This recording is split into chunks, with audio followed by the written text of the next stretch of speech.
चलिए, हमारे गेस्ट जो हैं, आज के हमारे एक्सपर्ट जो हैं इस वक्त जुड़ चुके हैं। विशाल वाघ जी हमारे साथ हैं, head of research bonanza portfolio limited से हैं ये हमारे साथ। और बहुत ही अच्छे से विशाल सर सारी डिटेल्स हमारे साथ शेयर करते हैं और बहुत ही सुलझे हुए तरीके से, कोई हड़बड़ी नहीं, शांति से हर चीज आपको समझा के जाते हैं। चलिए जुड़ते हैं विशाल सर से। विशाल सर, बहुत स्वागत है आज के शो पे। Thank you Shivani. सर, मेरे लिए बहुत सौभाग्य की बात है कि मुझे आपका सेगमेंट जो है वो होस्ट करने के लिए मिला है। पहले तो निफ्टी पर, निफ्टी जो है 16,000 छूकर वापस आ चुका है, तो इसके लिए सर बहुत बधाई।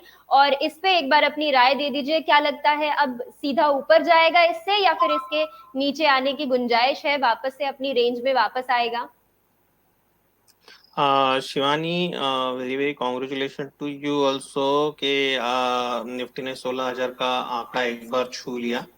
अभी जो मार्केट में पिछले 3 महीने का सिनेरियो हम लोग देखे तो कहीं ना कहीं निफ्टी 15,950 से रिवर्स हो रहा था, नीचे में 500 600 के लेवल्स पे आजू बाजू एंट्री किया जा रहा था। तो ये रेंज से मार्केट ने एक बार ब्रेकआउट तो दिखाया। तो यहाँ कहीं ना कहीं डिसीजन मेकिंग के अभी चांसेस बढ़ जाएंगे, और अब जब तक एक फॉलो अप अपने को रैली देखने को मिले अगले 1-2 दिन में, तो उसके बाद एक कंफर्मेशन हो जाएगा कि मार्केट ये रेंज से बाहर निकल चुका है। तब तक एक दिन का वेट अपने को करना पड़ेगा, यहाँ पे कल तक का वेट किया जाए। फॉलो अप अगर आता है आज के रैली को, तो डेफिनेटली लॉन्ग में लोग कंफर्टेबली पोजीशन होल्ड कर पाएंगे। दूसरा ये चीज है कि बैंक निफ्टी की तरफ देखा जाएगा तो बैंक निफ्टी भी उसके कहीं ना कहीं 35,200 का जो रेजिस्टेंस जोन है उसके आजू बाजू जाने में अभी भी थोड़ा टाइम बचा हुआ है। तो वो भी एक देखने लायक चीज है। तो दो चीजें एट दिस मोमेंट है कि एक फॉलो अप रैली नेसेसरी है निफ्टी में, और बैंक निफ्टी को रिकवर करना जरूरी है। बैंक निफ्टी अभी भी एक ब्रेकआउट रेंज से बहुत दूर है।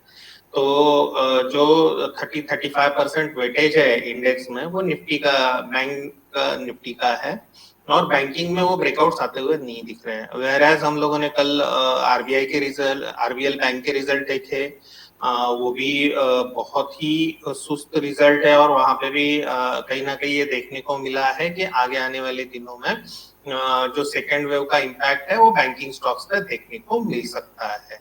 तो ऑल टुगेदर अगर मैं सम अप करना चाहूँ तो मुझे बैंकिंग इंडेक्स में ब्रेकआउट जरूरी लग रहा है, अगर अपने को कहीं भी आगे चल के एक अच्छा खासा मार्केट में अपसाइड देखना है।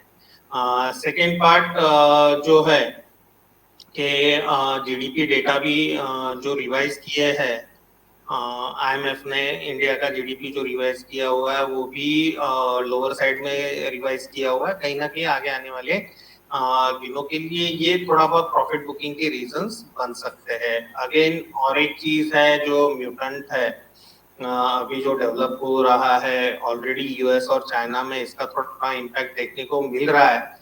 अगर यही चीज आगे कैरी फॉरवर्ड हुआ तो कहीं ना कहीं आगे आने वाले 15-20 दिनों में ये चीजें इंडिया को भी देखने को मिल सकती है। तो थर्ड वेव का खतरा बना हुआ है। ये थोड़ा सा एक ग्लिम्स है मार्केट का कि जहाँ पे थर्ड वेव का थोड़ा खतरा बना हुआ है, मार्केट ने ब्रेकआउट किया हुआ है, हायर साइड पे मार्केट है। तो कहीं ना कहीं अगर प्रॉफिट बुकिंग के चांसेस यूटिलाइज करना चाहते हैं तो प्रॉफिट बुकिंग के चांसेस भी यूटिलाइज किए जा सकते हैं। नया पोर्टफोलियो बिल्डिंग के लिए तो डेफिनेटली ये बहुत हायर लेवल है। यहाँ पे नया पोर्टफोलियो बिल्डअप के लिए थोड़ा बहुत तकलीफ जरूर रहेगा।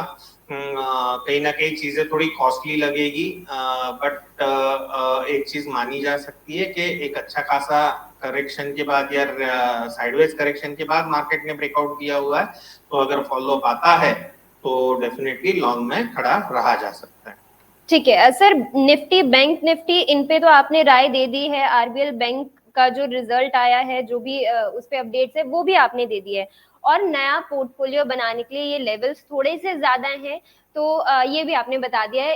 ऐसे मार्केट में इस वक्त क्या आपकी कोई रिकमेंडेशन होगी, क्या कोई स्टॉक ऐसा है जिसे आप हमारे दर्शकों के साथ साझा कर सकते हैं, जहां पे आने वाले वक्त में उन्हें मुनाफा मिल पाए?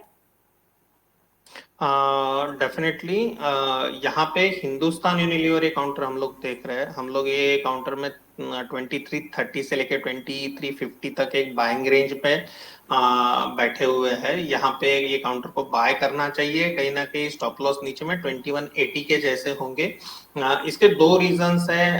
फर्स्ट रीजन तो एक अच्छा खासा सपोर्ट लेवल है, और दूसरा रीजन है अगर मार्केट में यहाँ से सेल ऑफ आता है तो कहीं ना कहीं थोड़ा बहुत डिफेंसिव प्ले हम लोगों को पोर्टफोलियो में रखना चाहिए। उसके हिसाब से इसमें हम लोग तेजी कर सकते हैं। यहाँ से 2600 के प्लस टारगेट हम लोगों के रहेंगे।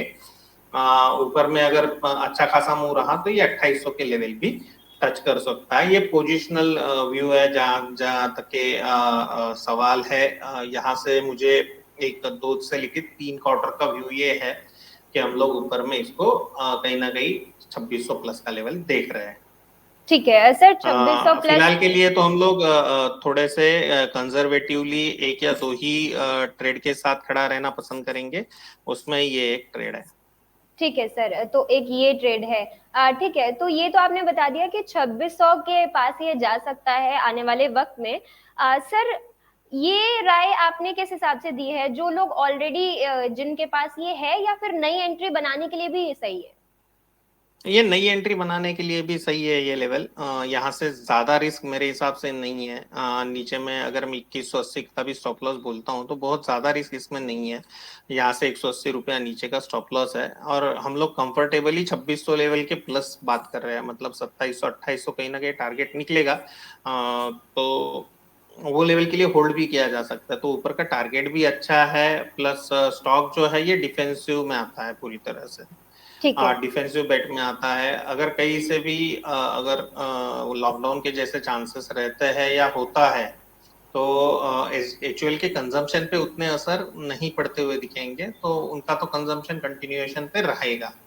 तो ये हिसाब से भी इसको नया बाइंग अप भी किया जा सकता है। ठीक है, तो यानी कि हिंदुस्तान यूनिलीवर जो है नई बाइंग के लिए भी अच्छा है, क्योंकि कंजम्पशन जो है वो कम नहीं होगी। अगर लॉकडाउन की भी कोई न्यूज आती है तो उसके चलते भी इस पे ज्यादा कोई असर नहीं पड़ेगा। स्टॉप लॉस सर ने बता दिया है 2100 के आसपास का स्टॉप लॉस, और टारगेट 2600 और उसके आगे 2800 जाने के भी चांसेस है। सर, इसके अलावा कोई आपकी रिकमेंडेशन रहेगी आज के लिए, या मैं सवाल लेना शुरू करूं? मैडम आप सवाल लेना शुरू कीजिए, क्योंकि ये लेवल बहुत ही हैवी लेवल है। यहाँ पे बहुत ज्यादा बाइंग या बहुत ज्यादा सेलिंग नहीं किया जा सकता। एक दिन का वेट करना जरूरी है। ठीक है, तो यानी कि कुछ जो है आपको थोड़ा थोड़ा बहुत वेट करना पड़ेगा, उसके बाद ऐसा जो आपको रिकमेंडेशंस मिलती रहती हैं वो मिलना शुरू हो जाएंगी। सर, हमारे दर्शक हैं रंजीत भाटिया जी, इन्होंने राय पूछी है जीएसपीएल पे।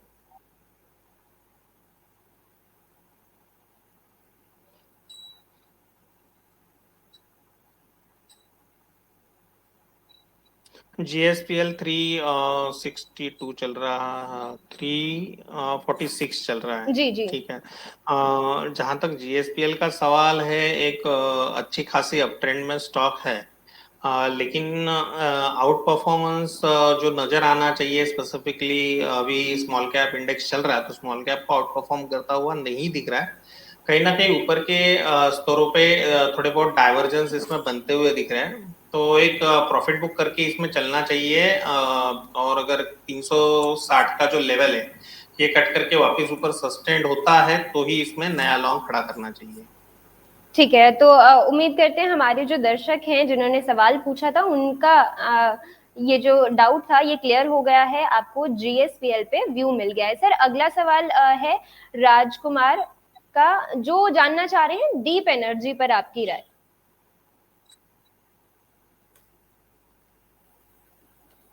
दीप एनर्जी जी सर। 52 रुपीज का स्टॉक है। और दीप एनर्जी का अभी जो मैं चार्ट पैटर्न देख रहा हूँ उसके हिसाब से एक साइडवेज कंसोलिडेशन इसमें बना हुआ है। कहीं ना कहीं 40 रुपीज से लेके ऊपर में एक 46 40 50 359 ये रेंज उसका बना हुआ है। 40 रुपीज से लेके ऊपर में 60 तक का रेंज बना हुआ है। इसके रेंज के एकदम मिडल में स्टॉक है। तो एट दिस मोमेंट इसमें नया बाइंग आप कर सकते हो। ये गैप अप ओपनिंग के साथ चलता जा रहा है। तो इसका जो स्टॉप लॉस रहेगा वो 48 के लेवल का रहेगा। 48 के नीचे स्टॉप लॉस लगा के इसमें आप डेफिनेटली बाय कर सकते हो। लेकिन यहाँ पे थोड़ा जो इशू है मेरे हिसाब से, अगर मैं डेली बेसिस पे उसका वॉल्यूम देखूं तो इंडेक्स पे खाली 25,000 का वॉल्यूम इसने किया हुआ है अभी तक एनएससी में। तो अननेसेसरी मेरे हिसाब से टेक्निकल इसमें फॉलो नहीं करने चाहिए, मेजरली इसमें फंडामेंटल में जाना चाहिए। और we are not tracking this stock fundamentally, तो वो हिसाब से मैं बात करूंगा कि फंडामेंटली थोड़े डाउट्स इसमें हैं मुझे, because I don't know fundamentals of this company. तो उधर थोड़े से डाउट है। टेक्निकली देखा जाएगा तो मोमेंटम में है, बट पूरे वीक का मोमेंटम मतलब पिछले 2 दिन में खाली 63,000 क्वांटिटी ट्रेड हुई, तो इलिक्विड स्टॉक है, उसके हिसाब से टेक्निकल फॉलो नहीं करनी चाहिए। तो अगर उनको फंडामेंटल पता है तो वो फंडामेंटल फॉलो कर सकते हैं। बिल्कुल, ठीक है। तो राजकुमार जी, इस पे विशाल सर की राय है कि फंडामेंटल्स को आप जरूर फॉलो कर लीजिए, क्योंकि बाकी सारी चीजें तो हम देखते ही देखते हैं, लेकिन फंडामेंटल्स जानना कंपनी के या उस पर्टिकुलर स्टॉक के, वो बहुत बड़ा एक रोल प्ले करता है कि आने वाले वक्त में वो स्टॉक किस तरीके से परफॉर्म करेगा। ठीक है, बहुत शुक्रिया सर इसका जवाब देने के लिए। इसके बाद इन्फोसिस पे आपकी राय चाहेंगे। करंट मार्केट प्राइस पे हमारे जो दर्शक हैं अश्विनी शिंदे, उनका सवाल था कि इन्फोसिस को करंट मार्केट प्राइस पे ऐड किया जा सकता है या नहीं। जहां तक इन्फोसिस ऐड करने का सवाल है, इन्फोसिस कंटिन्यूअसली आउट परफॉर्म करता जा रहा है मेजर इंडाइसेस को, और ये कहीं ना कहीं बाय की राय भी बनती जा रही है।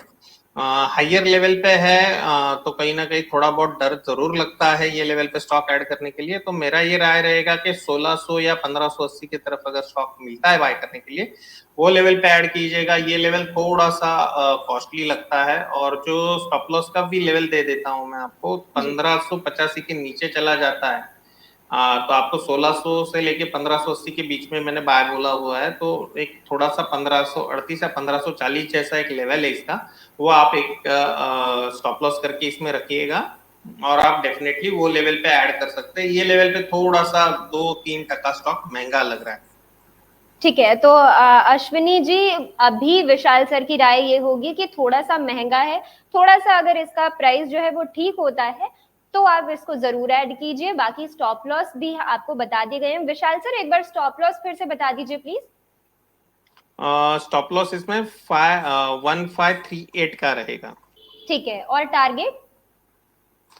इसके targets as a uncharted territory में है, तो टारगेट इसके डिफाइन करना थोड़ा डिफिकल्ट होता है, बट नॉर्मली हम लोग करंट लेवल से भी 10 या 15% ऊपर का टारगेट पकड़ सकते हैं, जो 1800 प्लस के टारगेट रह सकते हैं। ये मेरा पोजिशनल व्यू है, इसमें कोई इंट्रा मतलब कोई शॉर्ट टर्म ट्रेडिंग का व्यू नहीं है। ठीक है, तो ये बहुत बताना जरूरी हो जाता है हमारे लिए कि ये कौन सा ट्रेड है। पोजिशनल ट्रेडिंग बता दी है, इंट्राडे वगैरह नहीं है, तो ये आप जरूर ध्यान रखें। ठीक है सर, आगे चलते हैं। अगला सवाल जो हमें आया है, मेलकॉम इंडिया पे आपकी राय चाह रहे हैं हमारे दर्शक। इस पे मेलकॉम, यस सर।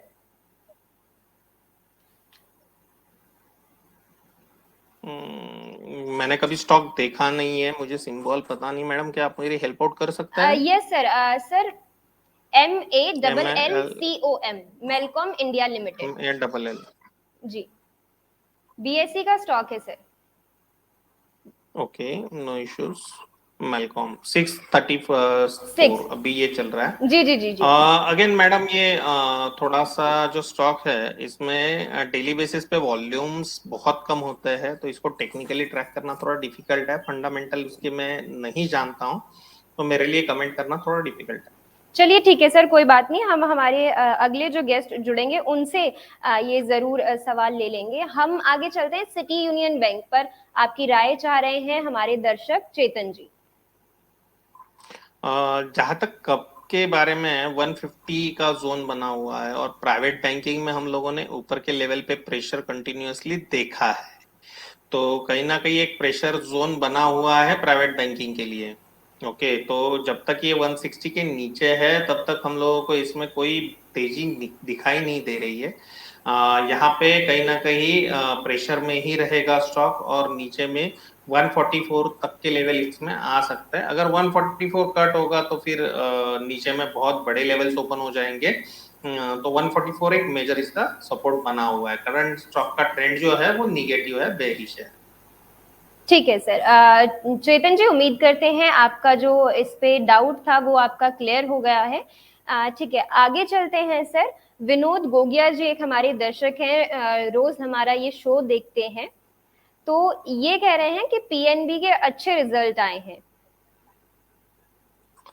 बैंक आपके ऑफ ही शो बड़ौदा में मैंने, का जो okay, result point of view से ले सकते हैं, ये पूछना चाह रहे हैं। जहां तक के पीएसयू बैंक के सवाल है, मैं पीएसयू बैंक पे बुलिश हूँ, और अच्छे खासे पीरियड से बुलिश हूँ। ठीक है। मैं रिजल्ट के हिसाब से तो उस पर बात नहीं करूंगा बैंक ऑफ बड़ौदा पे। रिजल्ट का अगर मैं मैटर बाहर भी निकाल देता हूँ तो बैंक ऑफ बड़ौदा में एक अच्छा खासा सपोर्ट जोन बना हुआ है, जो 76-74 के लेवल पे अच्छा खासा काम करता है। तो एक बैंक ऑफ बड़ौदा में नीचे में अगर 76 या 74 के एक स्टॉप लॉस के हिसाब से ऊपर में 90-92 का टारगेट इसमें बनाया जाए तो अच्छा लग रहा है ये लेवल पे। लेकिन इसमें एक 80-82 के लेवल के ऊपर चलेगा तो इसमें 90 से लेकर 96 तक के भी टारगेट बन सकता है। नीचे में 76 का स्टॉप लॉस रहेगा। इसमें कोई रिजल्ट का मैं व्यू नहीं दे रहा हूँ, ठीक है, ठीक है, तो मैं प्लेन टेक्निकल व्यू दे रहा हूँ। ठीक है। विनोद जी, इस पे आपको विशाल सर ने टेक्निकल राय जो है वो दे दी है, रिजल्ट को लेकर सर ने कोई राय नहीं दी है। 90-92 तक ये जा सकता है। और सर नीचे के टारगेट आपने क्या बताए हैं? नीचे के 76 का स्टॉप लॉस रहेगा, ठीक अगर है, 76 के नीचे जाता है तो स्टॉक वीक हो जाएगा। ठीक है, 76 का आपका स्टॉप लॉस रहेगा। ठीक है सर, बहुत धन्यवाद ये सवाल भी लेने के लिए। आगे चलते हैं। इसके बाद सर हमारे पास टेक महिंद्रा के लिए हमारे जो दर्शक हैं वो आपकी राय चाहते हैं। टेक महिंद्रा पर आप अपनी राय दे दीजिए इन्हें। रघुनाथ जी टेक हैं हमारे महिंद्रा साथ। पे पोस्ट रिजल्ट एक अच्छा खासा ब्रेकआउट देखने को मिला, और अभी ये कहीं ना कहीं वो ब्रेकआउट कंटिन्यू कर रहा है, तो ऊपर आगे आने वाले दिनों में एक अच्छा खासा ऊपर के साइड में टारगेट बन सकता है टेक महिंद्रा का, जो मेरे हिसाब से कहीं ना कहीं 1400-1450 तक के लेवल तक लेके जा सकता है। इसमें जो स्टॉप लॉस रहेगा वो लोअर साइड पे 1100 रुपए के नीचे का स्टॉप लॉस रहेगा, तो नीचे का साइड में 10% इसमें कभी भी आ सकता है, ऐसा देख रहा हूँ। तो या गैप डाउन, जो गैप अप ओपन हुआ था वो भी फील हो सकता है कहीं ना कहीं आगे आने वाले दिनों में, लेकिन ऊपर के टारगेट 1400 तक के ओपन है, तो आप नीचे में एक जो 1100 रुपए का स्टॉप लॉस बोला वो मेंटेन करके इसमें तेजी में खड़े रह सकते हैं। ठीक है, तो टेक महिंद्रा के लिए रघुनाथ जी आपको बता दिया है, स्टॉप लॉस भी बता दिया है, और ऊपर कहाँ तक जाएगा वो भी सर ने बता दिया है। सर बहुत सारे सवाल आ रहे हैं हमारे पास। एसबीआई पर आप अपना जो व्यू है वो एक बार शेयर कर दीजिए। वीना वेणुगोपाल हमारे साथ जुड़ी हुई हैं, वो इस पे आपकी राय चाहती हैं। एसबीआई पे हम लोग कंटिन्यूअसली लॉन्ग रिकमेंडेशन में हैं, और कंटिन्यू इसमें लॉन्ग का ही सजेशन हम लोगों का है, जहां पे स्टॉप लॉस 430 का है। 430, और अगर बहुत ही रिस्क एवर्स है थोड़े बहुत तो 420 का स्टॉप लॉस लगा के इसमें तेजी का माहौल बन सकता है, लेकिन एट दिस मोमेंट जो ट्रेडिंग रेंज है वो बहुत छोटा है। ओके, तो जब तक ये ट्रेडिंग रेंज कट नहीं होता ऊपर के साइड में 4,444 के ऊपर सस्टेन नहीं होता, तो इसमें लॉन्ग नहीं जाना चाहिए। व्यू मेरा लॉन्ग का ही है, लेकिन at this moment trading prospectus से मैं 444 के ऊपर तेजी करे ऐसा बोल रहा हूँ। ठीक है सर। सर जैसे ही सर आज तो कुछ ज्यादा ही सवाल आ रहे हैं, लगता है बहुत दिन से लोग आपका इंतजार कर रहे थे। तो विशाल सर पहले हमारे साथ इसलिए नहीं जुड़ पा रहे थे क्योंकि उनके सिस्टम में कोई दिक्कत थी। फिर अब जब विशाल सर आए हैं तो बहुत सारे सवाल भी आ रहे हैं। तो सर किम्मी शर्मा जी हमारे साथ जुड़ी हुई हैं, वो आपकी राय चाह रही हैं डीएफएम फूड पर। अगर आप इसे फॉलो करते हैं कुछ तो आप बता दीजिए किमी शर्मा जी को। DFM food. Yes sir, DFM food. मेरे हिसाब से जो भी फूड काउंटर्स है उसमें कहीं ना कहीं एक थोड़ा बहुत एक प्रॉफिट बुकिंग ड्यू हो चुका है। और जैसे कि DFM फूड को हम लोग देख रहे हैं, तो यहाँ पे एक अच्छा खासा डाउनसाइड ओपन होते हुए दिख रहा है। एक सपोर्ट लेवल जो है वो बता देता हूँ, 320 के आजू बाजू एक सपोर्ट लेवल है। अभी 354 जो स्टॉक चल रहा है, तो मेरे हिसाब से कहीं ना कहीं ये स्टॉक 335 से लेके 330 के बीच में एक बार टेस्ट करने आ सकता है। ऊपर का जो जोन है वो 390 अगर कट करेगा तो ही उसमें ऊपर के लेवल पे तेजी बनेगी, नहीं तो कोई तेजी का माहौल एट दिस मोमेंट ये स्टॉक में नहीं है। ठीक है किमी जी, तो अभी जो आपका ये जो स्टॉक आपने हमें बताया था DFM, ये 355 के आसपास है, 335 330 के जो नीचे के लेवल है वहां तक आ सकता है, और ऊपर का जो सर ने बता दिया है 390 तक एक बार अगर चला गया तो उसके बाद इसमें तेजी आ जाएगी। ठीक है सर। सर काफी सारे सवाल हैं, मैं कोशिश कर रही हूँ कि जल्दी से जल्दी ये सवाल मैं कवर कर लूँ सबके, क्योंकि हमारी कोशिश रहती है कि हमारे साथ जितने भी दर्शक जुड़े हैं किसी का कोई सवाल ना रह जाए। सर वी गार्ड पर आपकी राय चाह रहे हैं जय शाह। वीगार्ड फंडामेंटली बहुत अच्छा स्टॉक है, लेकिन मैं टेक्निकल व्यू एक बार देख लेता हूँ। जी बिल्कुल, जो हमारे दर्शक हैं, हमारे सर दर्शक अपने आप में इतनी ज्यादा अच्छी पढ़ाई करके आते हैं कि हमारा काम बहुत आसान हो जाता है इनके लिए। बस हमें फिर। वीगार्ड कहीं ना कहीं एक पूरे सीरीज में एक अंडर परफॉर्मर रहा है। तो वीगार्ड का जहां तक सवाल है, मुझे ऐसा लग रहा है कहीं ना कहीं 220 तक ये स्टॉक एक बार आ सकता है। 230 से लेके 220 के बीच में एक अच्छा खासा इसका सपोर्ट जोन है। वो सपोर्ट जोन एक बार डेफिनेटली ये स्टॉक टेस्ट करेगा, वो लेवल पे लेना चाहिए। नीचे में 210 के स्टॉप लॉस है, और ऊपर का जो टारगेट रहेगा वो कहीं ना कहीं 300 प्लस का रहेगा। ठीक है सर, 300 प्लस का टारगेट, और जो नीचे का सपोर्ट जोन है ये टच कर सकता है 220 230 के आसपास। जय, उम्मीद करते हैं आपको क्लैरिटी मिल गई होगी अपने सवाल पे। इसके अलावा आपका कोई सवाल है तो जरूर आप हमसे पूछ सकते हैं, ठीक है। इसके बाद सर हमारे साथ नरेंद्र जीत सिंह जी मौजूद हैं, बाइंग प्राइस जानना चाह रहे हैं HDFC लाइफ का लॉन्ग टर्म के लिए। HDFC लाइफ लॉन्ग टर्म के लिए लेना है तो 700 प्लस जब जाए ये स्टॉक तब लीजिएगा। अभी ये कंसोलिडेशन जोन में है, कंसोलिडेशन में नीचे में ये कहीं ना कहीं 630 640 के भी लेवल्स देख सकता है। HDFC लाइफ में जो ब्रेकआउट आया था वो 620 21 22 के लेवल पे आया था। तो ये ब्रेकआउट रीटेस्टिंग के जैसा भी माहौल इसमें बन सकता है। लेकिन अगर 700 कट कर जाता है आगे आने वाले दिनों में, स्पेसिफिकली सेइंग 694 अगर कट हो जाता है, तो ऊपर में एक अच्छा खासा इसके लिए ड्रीम रन बन जाएगा। ऊपर में हाँ, हम लोग बुलिश है HDFC लाइफ में, और हम लोगों का टारगेट 1000 प्लस का है। तो वही मैं वापस दोहराता हूँ कि 600-700 के ऊपर अगर जाता है तो डेफिनेटली इसमें बाय करना चाहिए, या नीचे में कहीं ना कहीं आपको 630 से लेके 650 के बीच में एंट्री मिले तो लेनी चाहिए। नीचे में 600 का स्टॉप लॉस रहेगा। ठीक है, लॉन्ग टर्म के लिए बुलिश स्टॉक्स है। लॉन्ग टर्म के लिए बहुत अच्छा स्टॉक है नरेंद्र जी, आप जरूर ले सकते हैं। टारगेट्स और कहां तक जाना है वो सब भी आपको बता दिया है। सर मुकेश आनंद जी हमारे दर्शक जुड़े हुए हैं, टाटा स्टील पर नई एंट्री करने के लिए करंट लेवल पर सही रहेगा उनके लिए या नहीं, ये जानना चाह रहे हैं आपसे सर। बिल्कुल भी सही नहीं रहेगा। टाटा स्टील बहुत ज्यादा भाग चुका है, और कहीं ना कहीं ऊपरी लेवल पे हम लोगों ने आज उसमें थोड़े बहुत प्रॉफिट बुकिंग आते हुए देखे हैं। तो टाटा स्टील एक अच्छे लंबी रेस का घोड़ा है। कहीं ना कहीं मुझे ऐसा लग रहा है कि वो 1360 से लेके 1350 के बीच में आता है, तो आप इसमें बाय करके चलिए। नहीं तो फिर 1425 का लेवल ब्रेक करके चलता है तो बाय कीजिए, बीच में एंट्री मत कीजिए। बीच में शायद कंसोलिडेशन में ये स्टॉक फंस सकता है। ठीक है, तो ये बहुत अच्छे तरीके से आपने मुकेश जी को बता दिया कि फंसने के चांसेस हैं इस स्टॉक के। तो बहुत अच्छे तरीके से बहुत ज्यादा चल चुका शेयर है, तो इस पे थोड़ा सा आप ध्यान दें, और उसके बाद जब आपको लगे कि लॉन्ग टर्म के लिए आप इन्वेस्ट जरूर कर सकते हैं इसमें, लेकिन अभी ये फिलहाल चल चुका है, ठीक है। सर बहुत सारे सवाल हैं, और वक्त की हमारे पास कमी है और आपका हमने बहुत ज्यादा वक्त आज पहले ही ले लिया है।